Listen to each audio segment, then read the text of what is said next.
Lakini bado waongezeke, wanawake wajitokeze katika majimbo.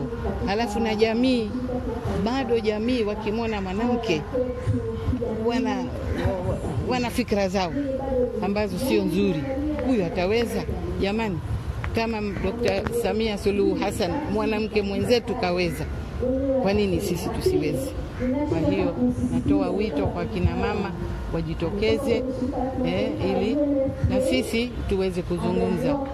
Na kwa upande wa viti maalum ni muhimu, tusivifute, ni muhimu sana kwa sababu bado jamii haijatufahamu vizuri.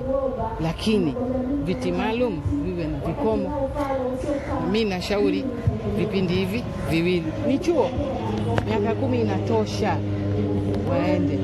Na kwa upande wa kina baba, wanaume wa bunge, usituogope. Tukijitokeza tupambane vizuri, tuache matusi, tuache lugha chafu, inaumiza sana lugha chafu. Tumeadhimisha kwenye halmashauri 82 na kupitia vituo vya taarifa na maarifa, na leo ni kilele kwamba wote wamejumuika hapa kwa ajili ya kuanza sasa yaliyojitokeza kule kwenye halmashauri. Lakini kikubwa zaidi tumefanya uchambuzi wa miaka 30 ya Beijing. Hii ni taarifa ya asasi za kiraia, ambapo tumekuwa na mikutano kadhaa na asasi mbalimbali kuangalia tumetoka wapi, tuko wapi na tuelekee wapi. Kwa hiyo ripoti leo tulikuwa tunaiwasilisha na tunaimalizia, ambapo itaanza kusambazwa. Lakini kikubwa zaidi katika mafanikio, wengi wamezungumzia mafanikio, lakini mimi nizungumzie safari bado ni ndefu kwa sababu bado kuna mambo mengi ambayo yanatakiwa kushughulikiwa. Tukiangalia kwenye swala la uchumi, tunaona kwamba bado wanawake wanahitaji kushiriki zaidi kwenye masuala ya uchumi. Pamoja na mafanikio tuliyokuwa nayo, tusibweteke.